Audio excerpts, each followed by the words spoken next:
want to save your favorite NFL highlights to watch anytime?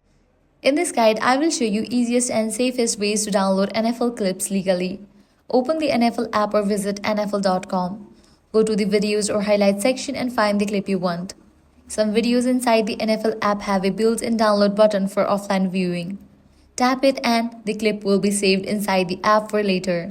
If the NFL has posted the clip on their official YouTube channel, you can use YouTube Premium to download it directly to your device for offline viewing.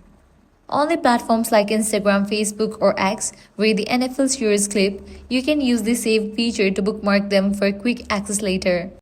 If there is no direct download option, you can screen record the clip on your device.